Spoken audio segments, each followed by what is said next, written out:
Boa tarde! Boa Estamos tarde. aqui com mais uma convidada para o nosso canal. Vamos apresentá-la. E hoje o tema vão ser os causos de um médico do interior. E é causos mesmo, nesse sentido da São palavra, né? muitos. São as histórias assim bem peculiares de um médico que trabalha no interior. E para isso, a nossa convidada de hoje é a doutora Ana Luísa, e ela vai se apresentar agora. Eu sou Ana Luísa, eu formei na ITPAC Porto Nacional, no Tocantins. E eu vim para o Pará, né? Atualmente eu estou em Tucumã, Pará. Eu vim para o Pará terminar o meu internato.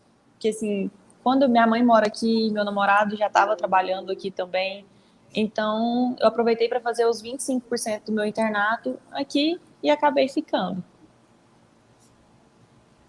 E, Ana, como é que foi essa. Tu acabou de falar, né? Que o negócio foi fluindo, a mãe já estava aí, o namorado também, aí meio que já foi tudo Já foi encaminhando para isso. você ir para aí. E como foi a relação com os outros médicos aí? Como que é aí? Existe escassez de profissionais, as oportunidades de trabalho? Conta um pouquinho dessa parte. Quando eu formei, eu não tive muito campo para trabalhar na cidade que eu estava, né? Então, na época eu tinha prestado concurso, só que não tinha saído ainda. Prestei concurso ainda na faculdade, né? Nos últimos 6 meses eu prestei o concurso público da cidade, só que ainda não tinham chamado. Aí eu formei, eu dava plantão num hospital, e dava plantão em outra, numa cidade vizinha, que fica a 100 quilômetros daqui também, só que não tinha tanta abertura, eles não davam tanta abertura assim para médico novo. E acabou que no final do ano eu fui dar plantão numa cidade, fica a 200 quilômetros daqui, e eles gostaram do meu trabalho e me chamaram para ser a médica da cidade. Como se fosse um vilarejo, são 4.000 habitantes. A médica da E cidade. É quase a prefeita. Aí acabou que foi uma proposta muito boa mesmo, e eu acabei indo para essa cidade, no interiorzinho daqui do Pará. Fiquei lá durante 3 meses, sim, eu falei que foi um ensinamento de vida, porque foram os piores perrengues da minha vida, foram nesse interior, mas foi muito aprendizado. Aí eu acabei passando no concurso público, me chamaram, e eu retornei para onde eu estou hoje, que é Tucumã. Mas eu quero saber desses 3 meses aí, que parece que durou, foi muito tempo. Gente, é coisa assim, eu falo que são histórias que se a gente contar, o pessoal fala assim, tá inventando, porque é uma realidade totalmente diferente. Mas olha que é por isso que o título é Causos. Você vai ter que contar, né? Eu sei que foram 3 meses.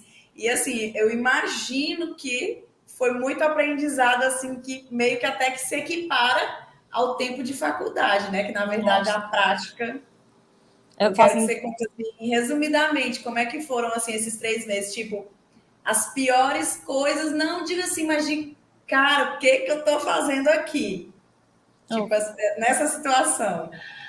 eu trabalhava, o hospital era um hospital improvisado, ele estava numa unidade de saúde, então assim, a gente tinha, Lembrando aqui, não tinha nada de Covid, né? na época não, Na época quando começou. quando eu saí de lá, foi quando começou o Covid. Os 3 primeiros casos de Covid da cidade, eu ainda estava no posto de médica.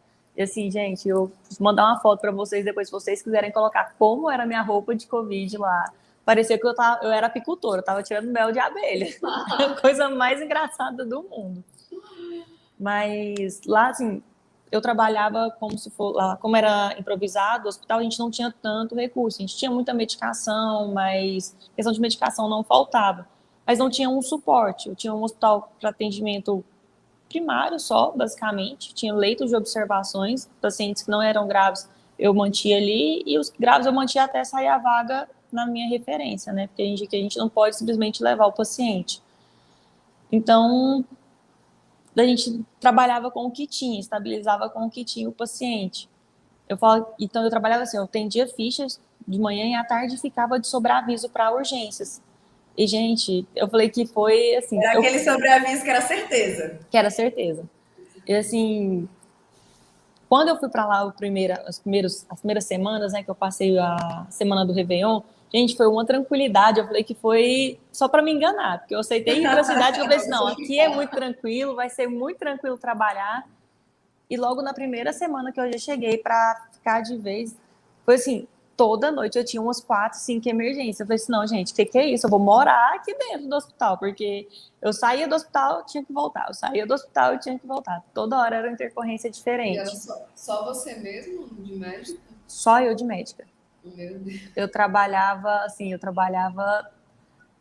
eu folgava 2 finais de semana por mês. Só. O restante era só eu na cidade. Assim, fratura exposta, Ana. Bebê nascendo, Ana. Morreu gente ali, Ana. Tudo era Tudo Ana, eu. era Severina. Severino Carvalho.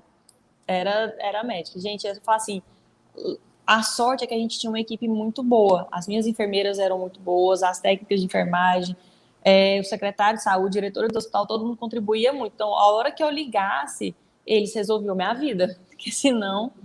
Mas eu falo, o meu primeiro óbito foi no dia do meu aniversário. Então, eu ganhei vários presentes. Meu primeiro edema agudo de pulmão também foi no dia do meu aniversário. E não é fácil. Assim, você lida com uma pressão muito grande por ser uma cidade muito pequena. Então, tem vereador acha que manda em tudo, então eles já chegam querendo que você resolva a vida de um paciente que você não tem condição de resolver.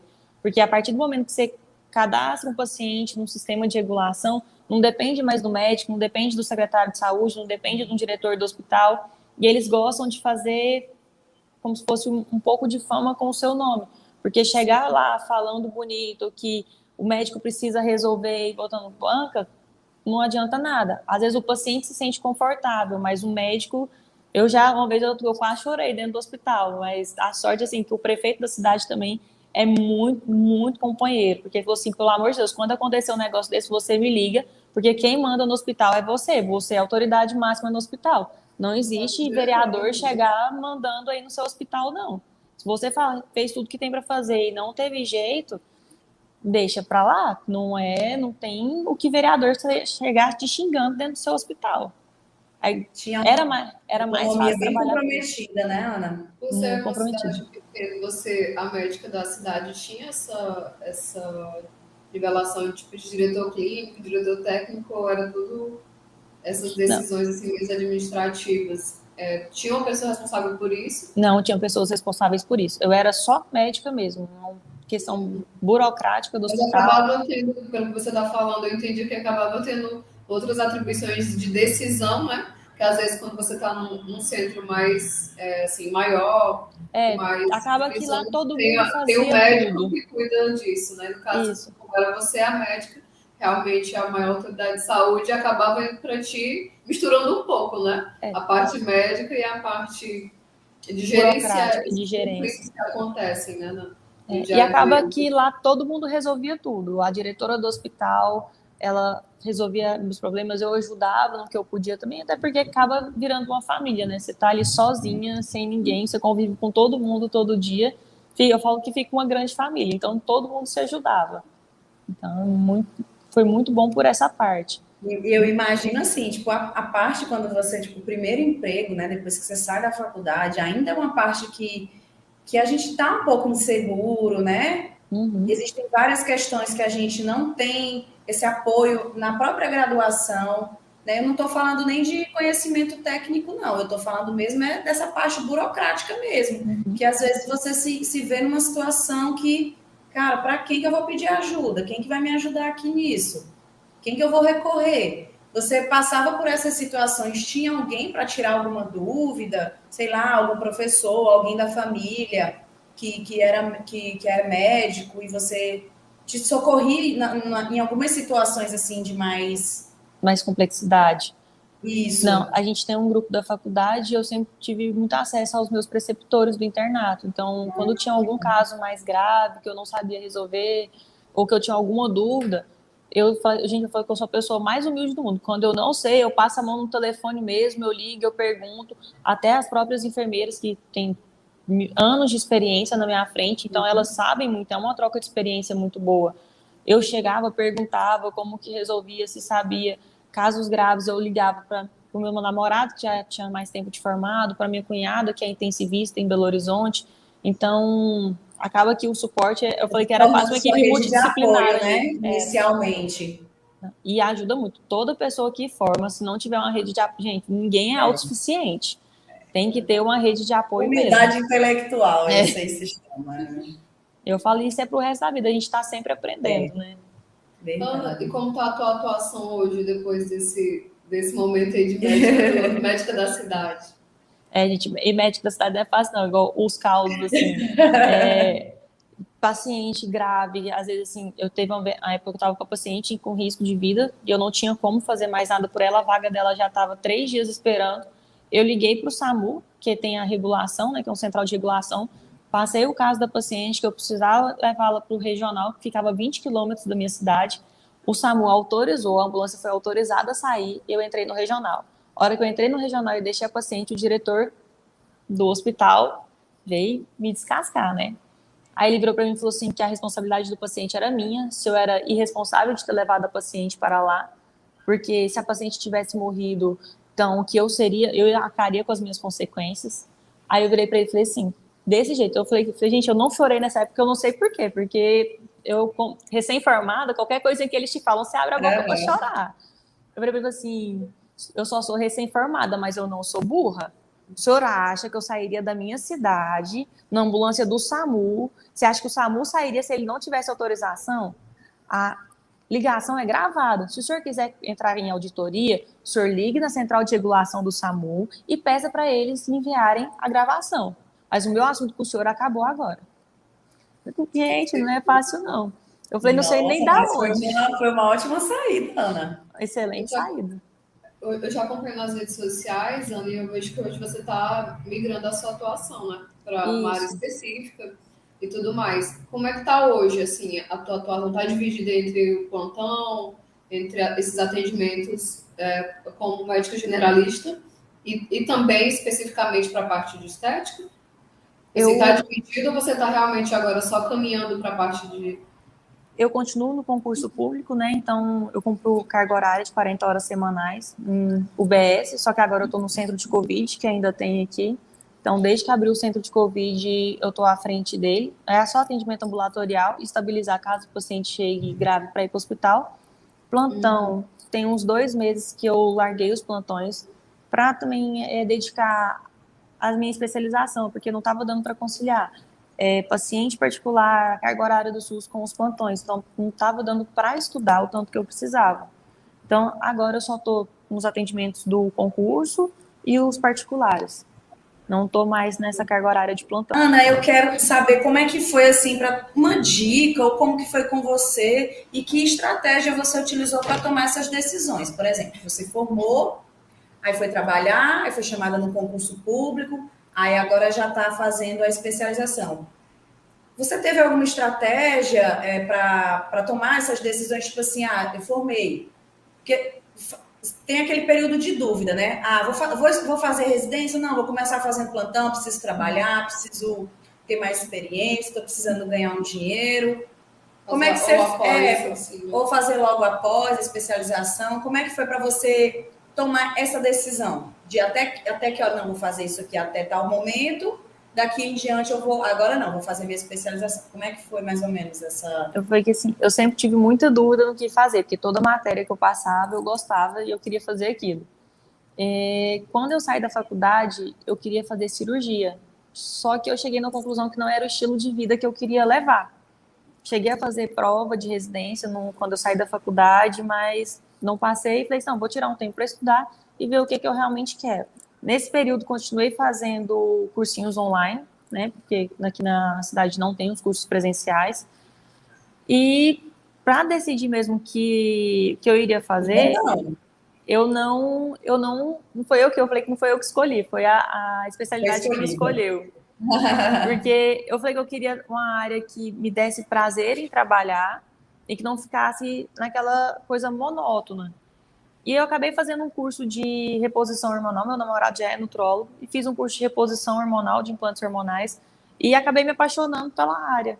Fui estudar fisiologia hormonal, fisiologia do nosso corpo, e acabei me aprofundando mais. Aí hoje eu estou em pós-graduação, estou na pós-graduação de endocrinologia e de obesidade e sarcopenia, estou fazendo 2 pós.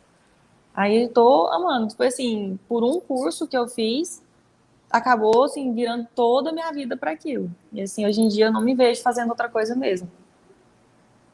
Entendi. Então se identificou. E seu namorado também já trabalha nessa área, né? E isso acabou juntando nós dois. Ótimo. Bacana. E Ana, como tem sido, assim, acho que tem também um divisor de águas, né? Quando você tá ali, formou, você teve o seu concurso, teve a sua atuação aí também nessa época de extensiva de plantões no início, acho que para todo mundo praticamente é assim, né?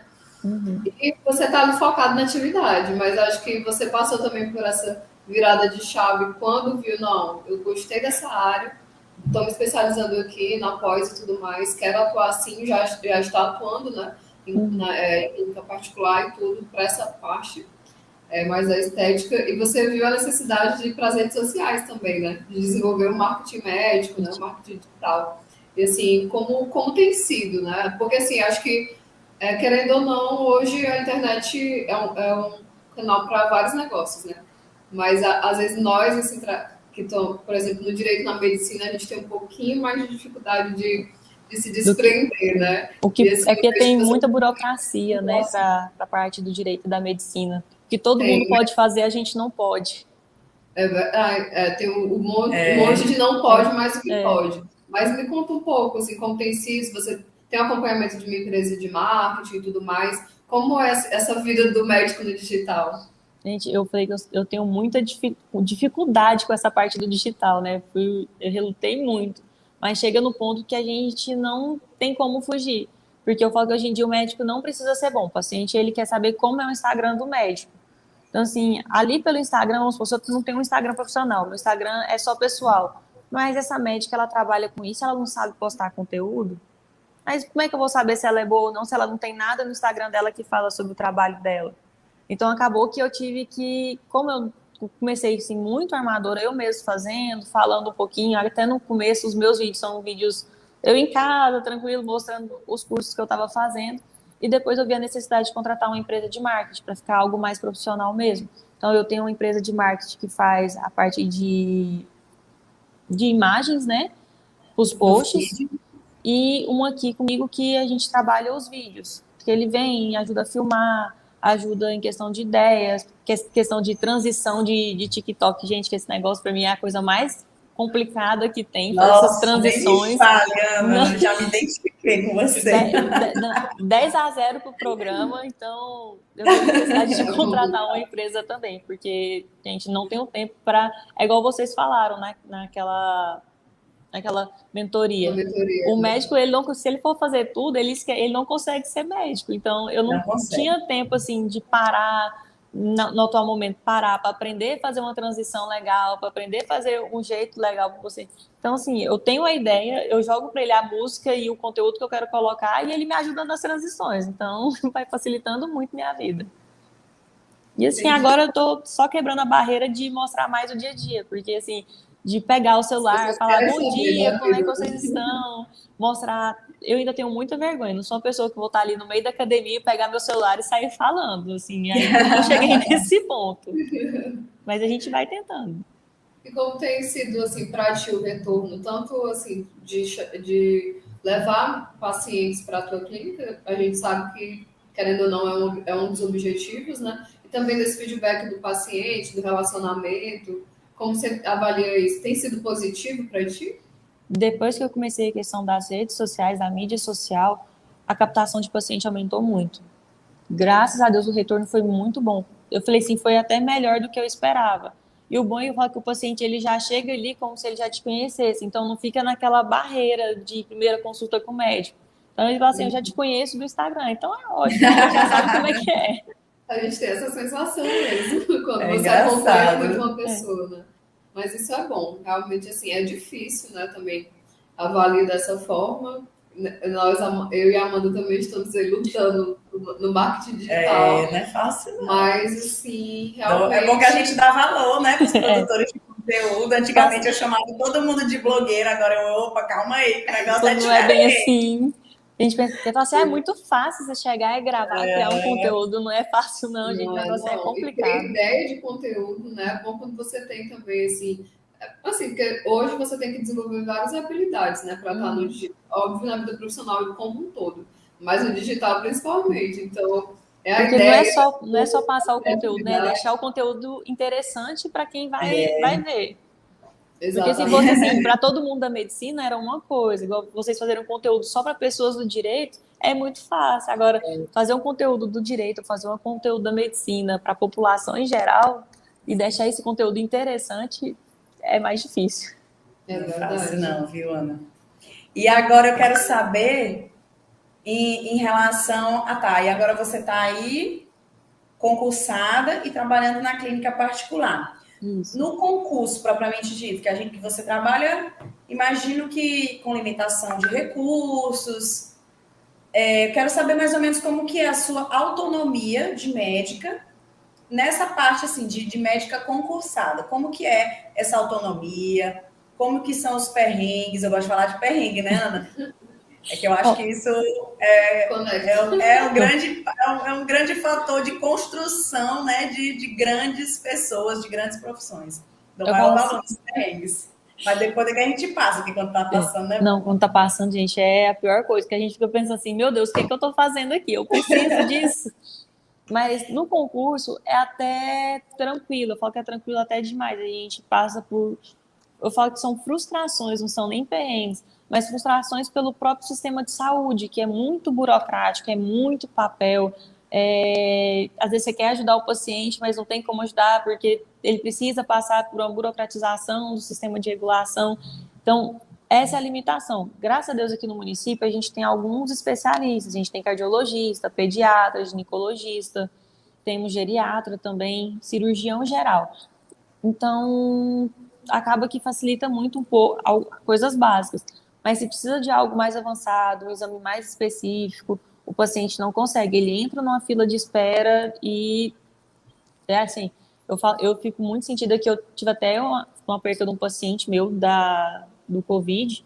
Ele tratei ele de Covid e acabou que nessa época a gente descobriu uma lesão no pulmão dele e eu falei para ele, o senhor tem que ir no pneumologista e acabou que enrolou pelo SUS, a família acabou conseguindo dinheiro para tirar ele para Araguaína. O médico de Araguaína simplesmente olhou, mandou ele de volta para cá, deu uma semana ele foi a óbito. Assim, é muito frustrante para a gente, porque a gente tenta fazer o máximo pelo paciente, a gente tenta ajudar, só que são coisas que fogem ao nosso alcance, que a gente não consegue resolver em cidade do interior. E isso eu falo que é uma parte frustrante da medicina, que a gente, quando a gente está na faculdade, como são locais que a gente tem mais recurso, a gente não tem essa vivência, esses tipos de frustrações. Na prática mesmo, né? E aqui, principalmente no interior, que a gente não tem nem culpa, né? O regional, os hospitais regionais são muito poucos aqui no Pará, acho que são 4 ou 5 regionais para um estado enorme. Então tem muita gente na fila de espera e não consegue suprir a necessidade de todo mundo. E acaba que você pega um amor pelo paciente. Eu não consigo não pegar amor pelo meu paciente. Todo paciente eu trato como se fosse alguém da minha família mesmo. Então mexe muito comigo quando eu não consigo fazer mais. É ruim. A gente vê aquela necessidade do paciente. Tu acha que é um ponto assim que eu acho interessante, mas tu falou, eu vou perguntar.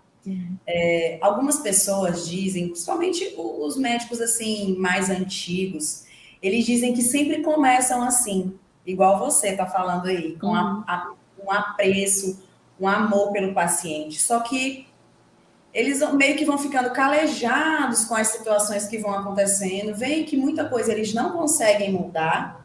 E aí eles meio que vão enrijecendo, vão ficando aqueles médicos assim duros. Você acha que realmente isso pode acontecer ou acontece por causa disso? Por causa do próprio sistema? Eu acho assim que a gente aprende a lidar com as frustrações. Não sei todos os médicos, mas eu não deixaria de tratar. Tem 2 anos que eu estou formada.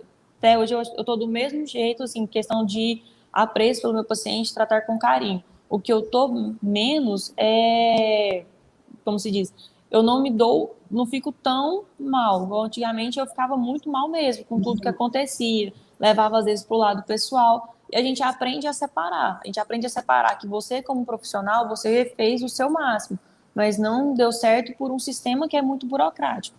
Mas mesmo assim, eu continuo tentando fazer, mesmo porque assim, a gente nunca pode desistir, né, do paciente.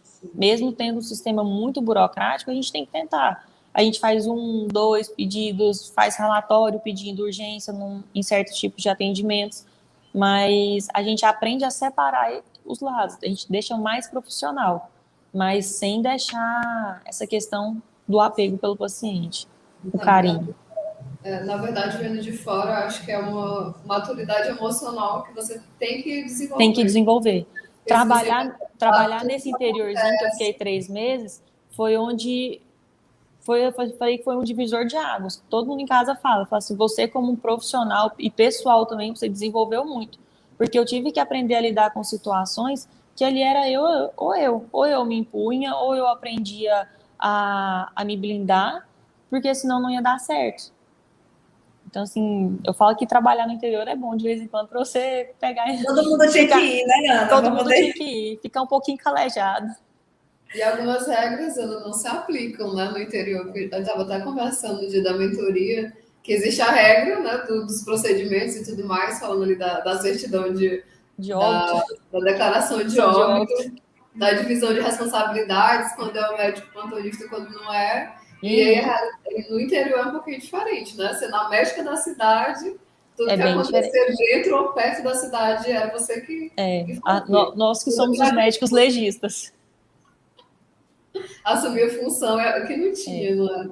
Acidente. E nem recebemos essa função. E nem, a gente nem recebe. Quem indica coleguinhas que eu não sabia. Vocês busquem as doutoras que elas vão te auxiliar, porque eu não sabia disso. E, assim, ser acidente, óbvio que acontecia tudo era a gente que fazia. Aqui na cidade também, o médico de plantão, se tiver acidente, qualquer coisa, é ele que se responsabiliza. Não tem médico legista, né, Ana? Não, e aqui não manda para o IML também.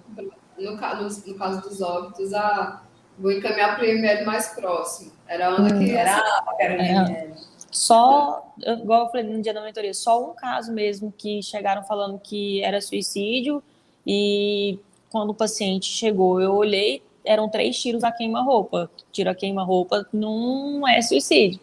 Aí eu peguei e falei que eu não assinaria, porque senão eu sou conivente com o crime. Mas foi muito interessante a postura que tu teve, que não é a que a maioria iria ter.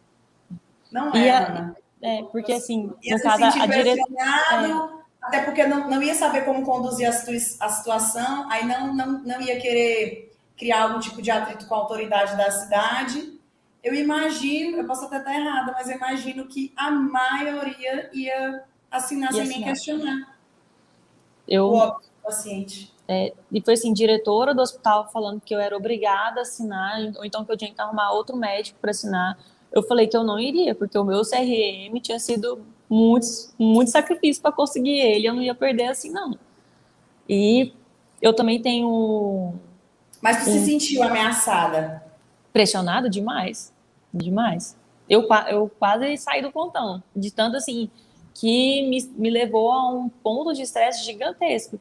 Porque ali, gente, não tinha como... Não é um acidente, não é um óbito...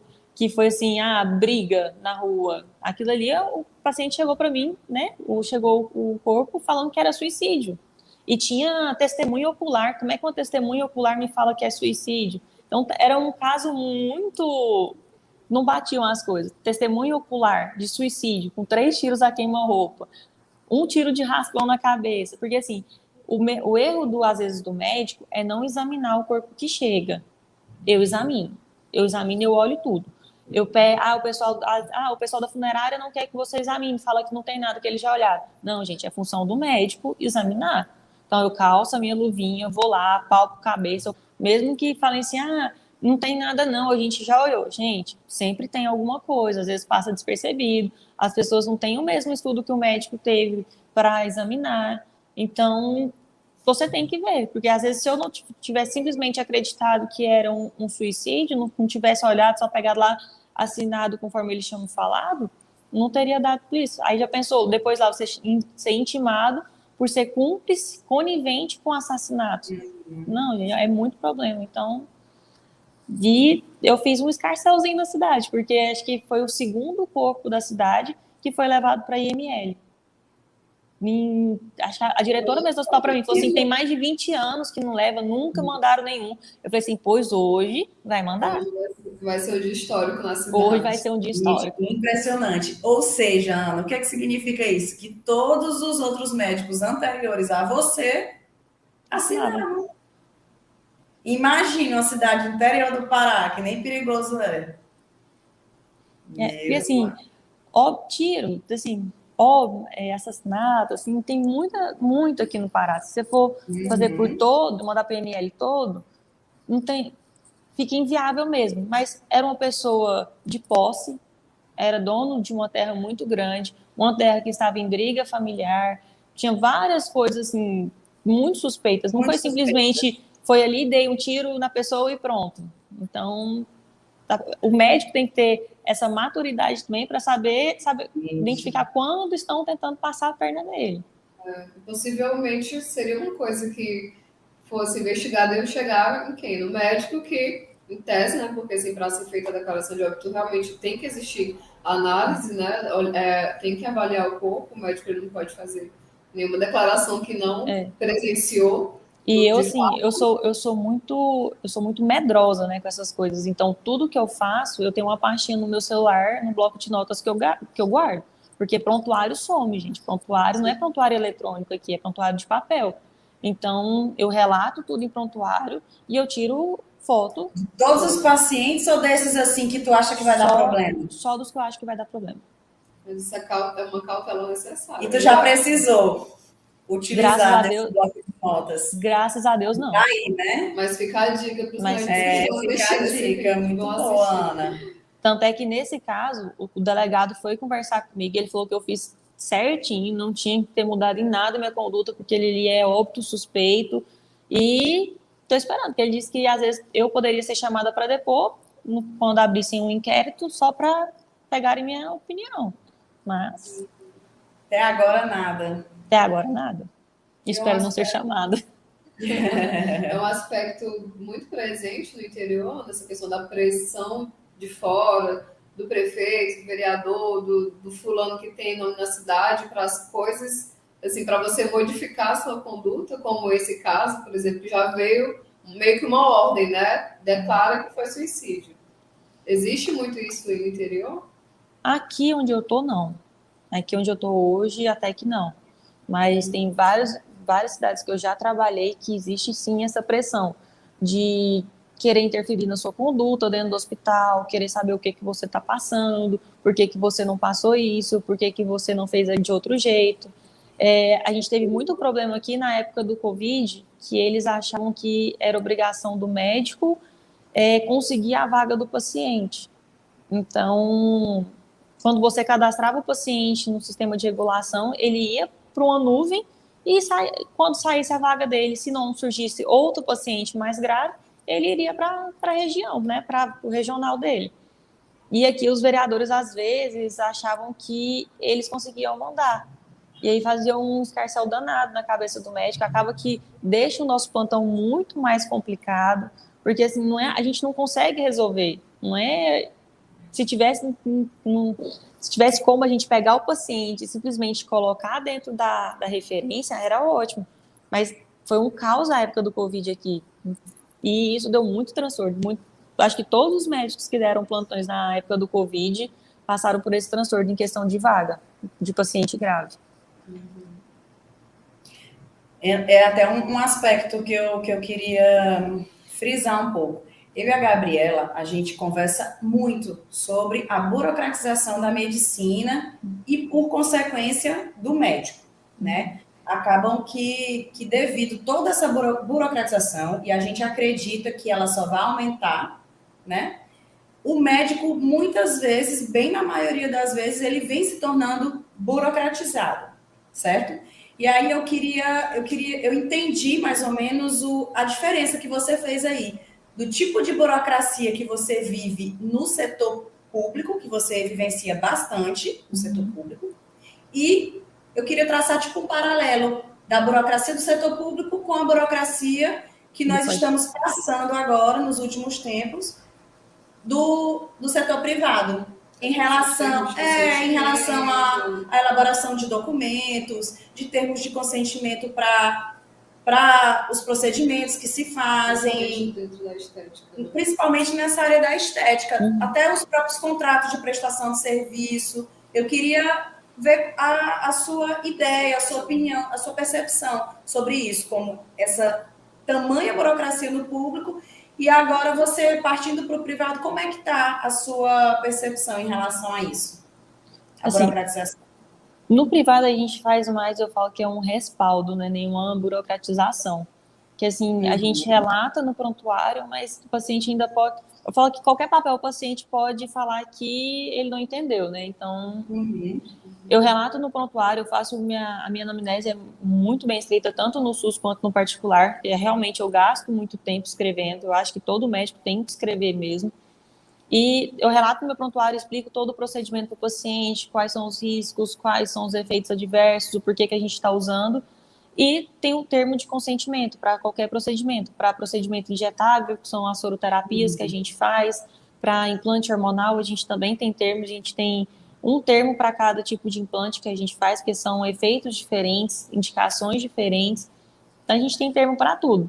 Mas eu falo que a medicina hoje em dia tem muito processo. A pessoa quer ganhar dinheiro em cima do médico, acha que o médico ganha muito dinheiro. Antigamente, ganhava rios de dinheiro o médico. Hoje em dia, não é a realidade mais. Quem está fazendo medicina por dinheiro, gente, não é bem assim, não. Antigamente, o médico eu falo que antigamente o médico era autoridade, né? Ele falava assim, médico e advogado era, assim, coisa de outro mundo. Hoje em dia, o médico está ali, né? Não vale nada, praticamente. Tem gente que... o médico perdeu totalmente a autoridade hoje em dia, nessa questão do respeito. Às vezes o paciente não tem aquele respeito mais, não sei porquê, mas acho que né? Assim, acho que também pelos tipos de profissionais que foram ficando, às vezes médico muito grosso com o paciente, ele já chega mais arredio. Mas a gente tem mais os termos para respaldo médico.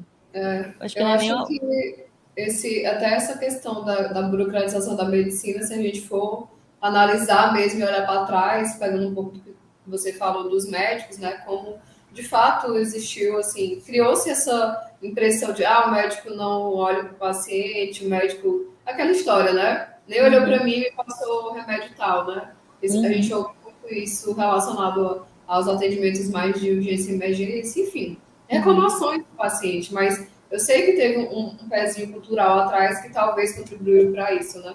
E, assim, olhando para trás, acho que foi uma série de fatores, assim, teve algo, toda profissão tem, né? Alguns profissionais não têm tanto esse trato ou esse zelo com determinadas situações, aí veio muito também a questão do médico se enquadrar em uma coisa que a gente discorda, mas que até... Acha que é Deus, né? A relação do CDC, não, também da relação médico-paciente se enquadrar como no Código de Consumidor. Né? Então, assim, isso aí prejudica, aí foi criando a cultura da judicialização, né? Tudo é processo. Foi uma sequência de tudo é processo. Nossa, quando vocês me falaram esse negócio que a gente respondia pelo Código de Defesa do Consumidor, eu falei assim, gente, a medicina virou um produto mesmo, porque como assim? É bem assim, a gente olha, mas na verdade, dentro do direito médico é uma discussão bem ampla, né? Infelizmente, ainda é entendido dessa forma, mas não tem como ser, né? Porque se a vida não é um produto, como é que a relação... E a medicina não é uma ciência exata, né? Então, assim, eu posso prescrever uma medicação com a finalidade de melhorar, vamos supor, uma amidalite bacteriana, mas o paciente pode ter um efeito adverso ou não tratar. Se for responder pelo Código de Defesa do Consumidor, tem que processar a medicação, então, que não fez o efeito que ela deveria. É muito complicado isso. E você sabe qual que é o que eu acho, assim, o pior de tudo isso? A gente debate muito sobre isso, sobre essa questão do CDC, mas ela já é muito batida e ainda não foi resolvida, né? Enfim. Mas o que eu acho, assim, muito ruim é o fato de vocês não saberem disso ainda na graduação. A gente acha, assim, de uma falta de... sabe, assim, eu não sei nem se é de sensibilidade, assim, absurda, porque vocês, a graduação, a ementa, se detém tanto a parte de conhecimento teórico, de tudo, mas isso caminha muito junto. Você sabe o tipo de responsabilidade que você vai ter as consequências disso na sua titulação, e o que isso pode desencadear no exercício da sua profissão. E Eu isso... falo que a gente tinha que ter, sim, matérias sobre o direito médico. Quando eu saí da faculdade, a faculdade estava com um projeto de coach. Eles explicavam para a gente um pouquinho, a gente começou a ter o início de um direito médico, mas Olha que legal, eles começaram... foi bem quando eu estava saindo, então, como eu fiz 6 meses de faculdade fora... Em que ano isso? Eu formei em 2019. Foi começo de 2019 que eles começaram. Aí eu não sei se com a pandemia eles mantiveram, como que eles fizeram com esse projeto. Mas eles ia uma vez no mês, aí eles falavam sobre como levar a profissão, carreira médica, o que você planejava, o que você almejava, para o próprio profissional saber lidar com as frustrações que ele encontra dentro da medicina. Porque, gente, a gente imagina que a medicina é uma coisa e é outra totalmente diferente. A gente tem uma ideia, eu falo que é só se for assim, se você for trabalhar realmente em grandes centros, hospitais maravilhosos, aí você realmente vive a medicina de ponta. Né? Mas na prática, a teoria é outra, na maior parte do Brasil, eu falo que é uma frustração para o médico. Porque assim, a gente tem uma ideia e é outra. Mas a gente aprende a viver, a lidar com essas frustrações e a gente aprende a tirar o melhor da medicina aonde a gente está. Eu acho que você consegue perceber, igual você falou, né? Lá na faculdade, nos hospitais, na prática, dentro ainda do curso, você se vê numa realidade. E quando você vai atuar, que você chega no interior, que você vai para o posto de saúde e tudo mais, você vê ali que é totalmente diferente. Além da questão do suporte em si, a questão das interferências na autonomia do médico, né? Que geralmente quando você está na faculdade, você não tem noção de como isso acontece, né? Dessas pressões que a gente estava conversando, de fulano querer te dizer o que você tem que fazer, você sendo o médico, né? Então, assim, como foi para ti esse impacto, né? A gente já conversou bastante sobre, eu acho que nessa conversa, mas realmente, não, eu sou a médica, eu tenho essa autonomia, fulano tá me dizendo o que eu tenho que fazer, mas eu sei que não é dessa forma. Foi isso contigo? Bastante. Teve também. Só que, conversando igual com colegas da pós-graduação, isso não acontece, só muda a área. Porque, vamos supor, ela está num hospital grande em Belo Horizonte, né? O diretor, ele suprime a autonomia dela de médica. O diretor do hospital, o diretor médico, ele também é um médico, só que é um médico mais experiente, então é ele que manda. Então, se ela quer fazer um procedimento e o diretor acha que não deve, ele questiona, ele embarga o procedimento. Então, acho que só muda um pouco os parâmetros. Acho que todo mundo vive... O médico, ele só manda quando ele é dono do serviço. Acho assim, né? Todo mundo tem sua autonomia, mas é uma autonomia limitada. Sim, e é uma coisa que, assim, quem realmente não começou ainda não sabe, né? Sim. Acho que até para quem é estudante que vai ver essa live, é bem interessante, porque são coisas que acho que realmente a faculdade não te diz, né? Não te diz. A prática em si é só virei profissional, agora eu sei como é, e vem essas referências, né? A gente vê um pouquinho no internato, né? Mas a gente não tá na pele do médico para saber o que ele pode, o que não pode. Às vezes a gente fica bravo com o nosso preceptor por ele não agir de uma forma. Aí depois a gente vai entender o porquê que ele não agiu, porquê que ele foi só até ali, porquê que ele não passou de certo ponto. Porque todo mundo a gente vive sobre regras. Então, quando a gente é interna, a gente não entende. Quando a gente vira médico, a gente passa a entender essas regras. Ana, pois a gente queria te agradecer por a disponibilidade, pelo tempo de compartilhar os causos, né, como a gente falou, da medicina, do exercício da medicina nas situações do interior, né? E a gente queria te parabenizar por ter tido coragem de ter essa postura que você está tendo, te desejar boa sorte nessa nova caminhada da sua especialização aí nos implantes hormonais. E, assim, dizer para você compartilhar, para o pessoal compartilhar com os amigos, que às vezes o seu amigo é até você, viu, gente, que vai trabalhar no interior, dá para aprender um pouco, já foi, é muito bom a gente ter esse tipo de experiência, de conselho, contato. Parabenizar pelo profissional que você é, agradecer por você estar aqui E foi muito bom o nosso papo, assim, acho que desde da mentoria lá a gente já se identificou, fica assim, meu Deus, o que é que essa menina vive, né? Então, muito obrigada. Gente, eu que quero agradecer o convite e eu falei que, igual eu falei na mentoria, se eu tivesse tido a mentoria de vocês lá na faculdade, seria totalmente diferente, porque a gente já vai com uma carga para trabalhar, uma carga maior, você já sabe até onde a outra pessoa pode ir, o que que você pode fazer, as atitudes que você pode tomar diferente. Eu acho que é de grande valia essa mentoria de vocês, muito mesmo. E que esse projeto de vocês chegue aí a mais médicos, mais internos, né? Que eu acho que é o público maior que a pessoa tem que ter, porque no internato também é complicado para o estudante de medicina, que a gente não sabe até o que é nosso papel, o que a gente pode, o que a gente não pode fazer, porque a gente quer ser médico logo no internato. E acho que só tem a acrescentar para todos que vão formar também. Muito obrigada a você, obrigada também por esse apoio aí na nossa carreira, confiar na gente. Eu que agradeço, obrigada. Espero que só seja para os termos, para mais nada. Assessoria, né? Nada só assessoria. Só preventivo. Só preventivo. Atuar de forma preventiva, justamente para evitar os problemas. Amém. Obrigada. Obrigada.